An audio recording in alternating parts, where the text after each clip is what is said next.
Praise the lord. ದೇವರ ಅತಿ ಪರಿಶುದ್ಧವಾದ ನಾಮಕ್ಕೆ ಸ್ತೋತ್ರವಾಗಲಿ. ಇಂದು ಕೂಡ ಚಿಕ್ಕದಾಗಿ ಒಂದು ಪ್ರಾರ್ಥನೆಯ ಭಾಗವನ್ನು ತಿಳಿದುಕೊಳ್ಳುವುದರ ಮೂಲಕ ದೇವರ ನಾಮವನ್ನು ಮಹಿಂಪಡಿಸುವ ಪ್ರಿಯರೇ, ಇವತ್ತು ಸ್ವಾಮಿ ಹೇಳ್ತಾರೆ, ಎಲ್ಲಿ ನೀವು ಇಬ್ಬರು ಸೇರಿ ಬರ್ತೀರೋ ಆ ಜಾಗದಲ್ಲಿ ನಾನಿದ್ದುಕೊಂಡು ನನ್ನ ಕಾರ್ಯವನ್ನು ಮಾಡುತ್ತೇನೆ. ಆದರೆ ಸೇರಿ ಬಂದಂಥ ಇಬ್ಬರು ಒಂದೇ ಮನಸ್ಸಿನ ಪ್ರಾರ್ಥನೆಯನ್ನು ಒಂದೇ ವಿಷಯಕ್ಕೋಸ್ಕರ ಪ್ರಾರ್ಥಿಸಬೇಕು ಅಂತ ಸ್ವಾಮಿ ಹೇಳ್ತಾರೆ. ಇವತ್ತು ಏನಾಗ್ತದೆ ಅಂದರೆ, ಎದುರು ಬದುರು ಇಬ್ಬರು ನಿಂತ್ಕೊಂಡು ಪ್ರಾರ್ಥನೆ ಮಾಡ್ತಾ ಇರ್ತೀವಿ. ಪ್ರಾರ್ಥನೆ ಮಾಡ್ತಾ ಇರುವಾಗ ಒಬ್ಬ ಪ್ರಾರ್ಥನೆ ಮಾಡಿದ್ದನ್ನು ಇನ್ನೊಬ್ಬ ಒಪ್ಪಿಕೊಂಡರೆ ಅದು ಪರಲೋಕದಿಂದ ಗ್ಯಾರಂಟಿ ಸಿಗ್ತದೆ.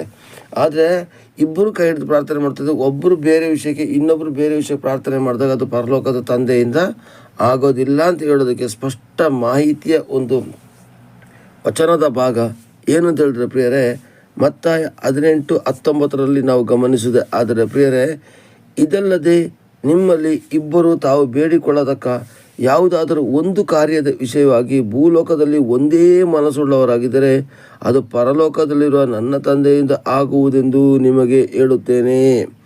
ಗಮನಿಸಿ ಪ್ರಿಯರೇ, ಇದಲ್ಲದೆ ಇಬ್ಬರು ಅಂದರೆ ಗಂಡ ಹೆಂಡ್ತಿರಾಗಿರ್ಬೋದು, ಅಥವಾ ಇಬ್ಬರು ಸ್ನೇಹಿತರಾಗಿರ್ಬೋದು, ಅಣ್ಣ ತಂಗಿರಾಗಿರ್ಬೋದು, ಅಕ್ಕ ತಂಗಿಯರಾಗಿರ್ಬೋದು, ಅಥವಾ ಸಭೆಯಲ್ಲಿ ಪ್ರಾರ್ಥನೆ ಮಾಡುವಾಗ ಸಭಾಪಾಲಕರು ಹೇಳ್ಬೋದು, ಇಬ್ಬರಿಬ್ಬರು ಕೈ ಹಿಡಿದುಬಿಟ್ಟು ಪ್ರಾರ್ಥನೆ ಮಾಡಿ, ಒಬ್ಬರಿಗೋಸ್ಕರ ಒಬ್ಬರು ಪ್ರಾರ್ಥನೆ ಮಾಡಿ ಅಂತ ಹೇಳ್ಬೋದು.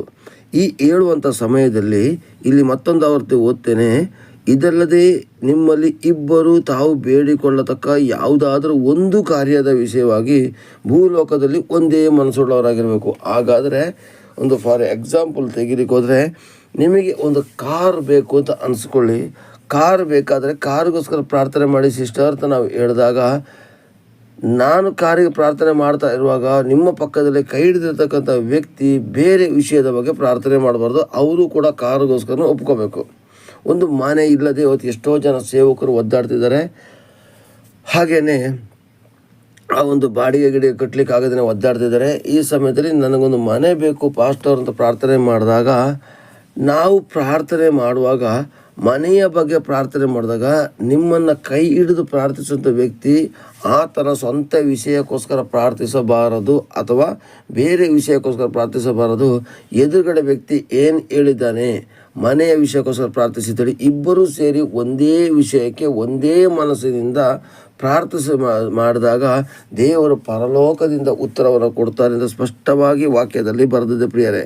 ಇಲ್ಲಿ ನೋಡಿ ಪ್ರಿಯರೇ, ಬರೆದಿದೆ, ನಿಮ್ಮಲ್ಲಿ ಇಬ್ಬರು ತಾವು ಬೇಡಿಕೊಳ್ಳತಕ್ಕ ಯಾವುದಾದ್ರು ಒಂದು ಕಾರ್ಯದ ಬಗ್ಗೆ, ದಯವಿಟ್ಟು ಹೇಳ್ತೀನಿ, ಒಂದು ಕಾರ್ಯದ ಬಗ್ಗೆ ಪ್ರಾರ್ಥನೆ ಮುಗಿದ ಮೇಲೆ ನಂತರ ಯೇಸುವಿನ ಅಭಿಷೇಕವುಳ್ಳ ನಾಮದಲ್ಲಿ ಪವಿತ್ರಾತ್ಮರ ಸಹಾಯದಲ್ಲಿ ಬೇಡಿ ಹೊಂದಿದ್ದೇನೆ ಆಮೇಲೆ ಅಂತ ಹೇಳಿ ಮುಗಿಸಿ, ನಂತರ ಅಪ್ಪಾ ಕರ್ತನೆ ಮತ್ತೊಂದು ಪ್ರಾರ್ಥನೆಗೆ ಬರ್ತಾ ಇದ್ದೇನೆ ಸ್ವಾಮಿ ಅಂತ ಹೇಳ್ಬಿಟ್ಟು ಎರಡನೇ ಪ್ರಾರ್ಥನೆಯನ್ನು ಮಾಡಿ.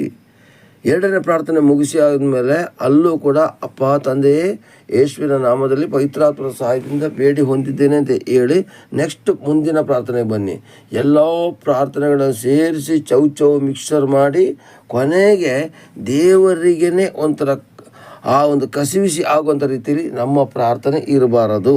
ನಮ್ಮ ಪ್ರಾರ್ಥನೆ ಒಂದು ವಿಷಯದ ಬಗ್ಗೆ ಒಂದೇ ಮನಸ್ಸಿನಿಂದ ಒಂದೇ ಆಲೋಚನೆಯಿಂದ ಏಕಾಗ್ರತೆಯಿಂದ ನಾವು ಮಾಡದೆ ಆದರೆ ಪರಲೋಕದ ತಂದೆಯಿಂದ ಗ್ಯಾರಂಟಿ ಆಗ್ತದೆ. ಹಾಗಾದರೆ ಇವತ್ತು ಪ್ರಾರ್ಥನೆ ಸಕ್ಸಸ್ ಆಗ್ತಾ ಇಲ್ಲ ಅಂದರೆ, ಗಂಡ ಹೆಂಡತಿನ ಉದಾಹರಣೆ ನಿಂತ್ಕೊಂಡು ಪ್ರಾರ್ಥನೆ ಮಾಡ್ತಾರೆ ತಿಳ್ಕೊಳ್ಳಿ. ಗಂಡ ಒಂದು ಮನೆಗೋಸ್ಕರ ಪ್ರಾರ್ಥಿಸುವಾಗ ಹೆಂಡತಿ ಆಭರಣಕ್ಕೋಸ್ಕರನೋ ಅಥವಾ ಮಕ್ಕಳ ಭವಿಷ್ಯಕ್ಕೋಸ್ಕರನೋ ಅಥವಾ ಯಾವುದಾದ್ರೂ ಒಂದು ಕಾರ್ಯದ ಬಗ್ಗೆ ಅವಳು ಬೇರೆ ಪ್ರಾರ್ಥನೆ ಮಾಡ್ತಾ ಇದ್ದರೆ ನಿಜವಾಗಿ ಪ್ರಾರ್ಥನೆ ಫೇಲ್ಯೂರ್ ಆಗೋದು ಗ್ಯಾರಂಟಿ.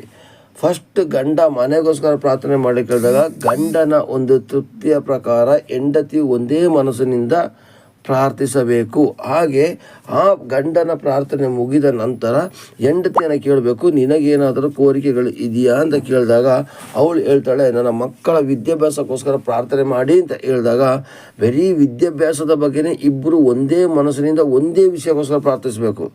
ಇವತ್ತು ಏನಾಗ್ತಿದೆ ಗೊತ್ತಾ, ಎಲ್ಲ ಮಿಕ್ಸಿಂಗ್ ಪ್ರೇಯರ್ ಮಾಡಿ ಕೊನೆಗೆ ಅವರು ಪ್ರಾರ್ಥನೆ ಪ್ರಾರಂಭ ಮಾಡಿದ್ದು ಎಲ್ಲಿಂದ ಕೊನೆಗೊಳಿಸಿದ್ದು ಎಲ್ಲಿಗೆ, ಮತ್ತೆ ಏನೇನು ಪ್ರಾರ್ಥನೆ ಮಾಡಿದ್ರೆ ಪ್ರಾರ್ಥನೆ ಮಾಡಿದ್ರೆ ಇವತ್ತು ಗೊತ್ತಿಲ್ಲದಂಥ ಕಾಲ ಬಂದುಬಿಟ್ಟಿದೆ. ಇನ್ನೊಂದು ಸಲ ಹೇಳ್ತೀನಿ ಪ್ರಿಯರೇ, ಕೆಲವೊಂದು ಜನ ಇದ್ದಾರೆ ಪ್ರಾರ್ಥನೆ ಸ್ಟಾರ್ಟ್ ಮಾಡೋದೇ ಒಂದು, ಮುಗಿಸೋದೇ ಬೇರೆ ಭಾಗದಲ್ಲಿ. ಪ್ರಾರ್ಥನೆ ಪ್ರಾರಂಭ ಮಾಡಿ ಯಾವುದೆಲ್ಲ ವಿಷಯ ಪ್ರಾರ್ಥಿಸಿದೆ ಅಂತ ಗೊತ್ತಿರೋದಿಲ್ಲ, ಒಟ್ಟಾರೆ ಪ್ರಾರ್ಥನೆ ಮಾಡಿರ್ತಾರೆ. ಅದು ನಿಜವಾಗಿ ಪರಲೋಕ ತಂದೆಯಿಂದ ಆಗೋದಿಲ್ಲ. ಯಾಕೆಂದರೆ ಸ್ವಾಮಿ ಹೇಳ್ತಾರೆ, ಇದಲ್ಲದೆ ನಿಮ್ಮಲ್ಲಿ ಇಬ್ಬರು ತಾವು ಬೇಡಿಕೊಳ್ಳತಕ್ಕ ಯಾವುದರ ಒಂದು ಕಾರ್ಯದ ವಿಷಯವಾಗಿ ಭೂಲೋಕದಲ್ಲಿ ಒಂದೇ ಮನಸ್ಸುಳ್ಳವರಾಗಿದ್ದರೆ ಅದು ಪರಲೋಕದ ನಮ್ಮ ತಂದೆಯಿಂದ ಆಗುವುದೆಂದು ನಿಮಗೆ ಹೇಳುತ್ತೇನೆ. ಹಾಗಾದರೆ ಪ್ರಿಯರೇ, ಇವತ್ತಿನಿಂದ ನಾವು ಒಂದು ಕಾರ್ಯದ ಬಗ್ಗೆ ಪ್ರಾರ್ಥನೆ ಮಾಡೋಣ. ಪ್ರಿಯರೇ, ನಿಮಗೆ ಒಂದು ಕಾರ್ಯದ ಬಗ್ಗೆ ಪ್ರಾರ್ಥನೆ ಮುಗಿದ ನಂತರ ಯೇಸುವಿನ ಅಭಿಷೇಕವುಳ್ಳ ನಾಮದಲ್ಲಿ ಪವಿತ್ರಾತ್ಮ ಸಹಾಯದಲ್ಲಿ ಬೇಡಿ ಬಂದಿನ ತಂದೆ ಆಮೇನ್ ಅಂತ ಹೇಳಿದ ಮೇಲೆ ಮುಂದಿನ ಪ್ರಾರ್ಥನೆಗೆ ಹೋಗುವ. ನಿಮಗೊಂದು 10 ಪ್ರಾರ್ಥನೆ ಅಂಶ ಇದೆಯಾ, 10 ಪ್ರಾರ್ಥನೆಗೂ ಸಪ್ರೇಟಾಗಿ ಪ್ರಾರ್ಥಿಸಿ. ಒಟ್ಟಿಗೆ ಪ್ರಾರ್ಥಿಸೋದು ಬೇಕಾಗಿಲ್ಲ. ಯಾಕೆಂದರೆ ಇದಕ್ಕೋಸ್ಕರ ನಾವು ಪ್ರಾರ್ಥನೆಗೆ ಸಮಯ ಅವಕಾಶವನ್ನು ಇಟ್ಟುಕೊಂಡ್ರೆ ಮಾತ್ರ ದೇವರ ನಾಮವನ್ನು ಮಹಿಂಪಡಿಸಬಹುದು. ಹಾಗೂ ದೇವರ ಕೈಯಿಂದ ನಮಗೆ ಸಿಗಬೇಕಾದಂಥ ಅದ್ಭುತಗಳು, ಆಶೀರ್ವಾದಗಳು, ಅತಿಶಯಗಳು ಮತ್ತು ನಮ್ಮ ಕೋರಿಕೆಗಳು ಈಡೇರಬೇಕಾದರೆ ಪ್ರಿಯರೇ, ಇವತ್ತಿನಿಂದ ಇದೊಂದು ಐಡಿಯಾ ಮಾಡಿ ದೇವರ ವಾಕ್ಯದಲ್ಲಿ ಏನಿದೆಯೋ ಅದರ ಪ್ರಕಾರ ಮಾಡಿ ದೇವರ ನಾಮವನ್ನು ಮಹಿಂಪಡಿಸೋ ಪ್ರಿಯರೇ.